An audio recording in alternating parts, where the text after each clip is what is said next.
Hello students, very warm welcome. आइए बात करते हैं 6 अप्रैल इवनिंग शिफ्ट की, जो कि आज की अब अप्रैल की सेकंड लास्ट शिफ्ट। तो पेपर जैसा आ रहा है वैसा ही आया है, कुछ अब्रप्ट अभी तक तो नहीं सुनने में आया है, पर इस बार फिजिक्स इस पेपर में थोड़ी पीवाईक्यू अगर आपने ढंग से करे होंगे तो उसी स्टाइल के पीवाईक्यूज कहीं ना कहीं आपको इस पेपर में दिखेंगे। केमिस्ट्री बच्चों को कंफ्यूजिंग लगी, मैथ इजी थी, पर इन दोनों के कंपैरिजन में अगर बात करें तो डिफिकल्ट है। बट मैथ के लेवल पे मैथ्स आपको स्कोरिंग दिखी होगी। कैलकुलेटिव थी, वो छोड़ दोगी कैलकुलेटिव का नाटक।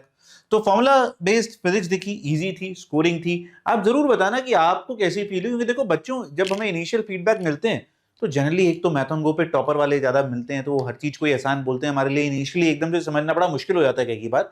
बट ओवरऑल भावनाओं से ये समझ में आ रहा था कि फिजिक्स जो है, अगर आप अच्छा प्रिपेयर करा है, मीडियोकर भी प्रिपेयर करा है, तो फिजिक्स तो निकल जाएगी आराम से। केमिस्ट्री में मिक्स रिएक्शन थे बच्चों के। ये डिपेंड करता है कि तुम क्या वो स्टेटमेंट, टू स्टेटमेंट बहुत ज्यादा है, टू स्टेटमेंट वाले सवाल, फिर आप एलिमिनेट कर पा रहे हो ऑप्शंस को। इनऑर्गेनिक आपको याद है कि नहीं है, एनसीईआरटी फोकस इनऑर्गेनिक आई है। फिजिकल इस पेपर में कम देखी गई, तो वो और अच्छी बात है, टाइम बच रहा है। दोनों जो थे फिजिक्स और केमिस्ट्री, उसमें टाइम बचा, ठीक है ना, जो कि आप एक्चुअल में इस बार मैथ्स को दे पाए। तो मैथ्स हर बच्चा ये तो मानेगा कि डुएबल थी, है ना। डुएबल तो वैसे भी मैथोन का वर्ड है कि डुएबल डुएबल डुएबल, 3 साल से मैं बोल रहा हूं डुएबल, है ना। बट थोड़ी कैलकुलेटिव थी। ये तो मैथ्स का एक जेनरिक ट्रेंड है, lengthy but doable, lengthy but doable. तो वही पैटर्न यहां पर देखने को मिला। पर यहां पर as compare to what you expect, maths में बच्चों ने एक पॉजिटिव फीडबैक ज्यादा दिया है, मतलब ज्यादा क्वेश्चन वो सॉल्व कर पाए हैं। उसका सिंगल रीजन ये भी है क्योंकि फिजिक्स केमिस्ट्री आसानी से निकल गई, तो मैथ्स में ज्यादा टाइम दे पाए, तो ज्यादा क्वेश्चन बच्चों के बन पाए। ये मत सोचना कि आसान थी, क्यों? क्योंकि लॉली क्वेश्चन आए ना, टाइम ज्यादा मिला तो क्वेश्चन ज्यादा हुए, क्योंकि यहां पर भी ऐसे सवाल थे जिनको सॉल्व करने में बच्चों को 5 से 7 मिनट, 8 मिनट तक लग रहे थे। तो crux of the matter is बच्चों कि भैया आप जो जनवरी में फील कर रहे थे वही फीलिंग यहां पर रेप्लिकेट कराई गई है एनटीए के द्वारा।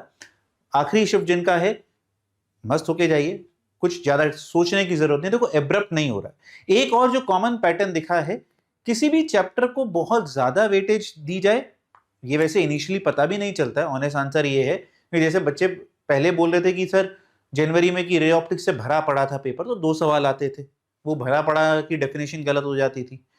अभी भी इस बार कोई ऐसा बच्चा हमें रिपोर्ट नहीं कर रहा है कि सर पेपर इससे भरा हुआ था, वो नहीं देखने। मतलब बेटर स्प्रेड, जो कि जनवरी में भी एक बड़ा कंसिस्टेंट पैटर्न था बहुत सारी शिफ्ट्स में, कि 25 क्वेश्चन के लिए 21 चैप्टर कवर करे गए, वो यहां पर भी देखने को मिला है। तो देखते हैं, अब तो शिफ्ट खत्म होती जा रही है। आगे बढ़ने से पहले अपना ये सोचने शुरू कर दो, अब मैं अगला टारगेट क्या करूंगा। बच्चों गिव अप नहीं करना है, पेपर सीजन खत्म नहीं हुआ, ये पहला पेपर खत्म हुआ है तुम्हारा इस सीजन का।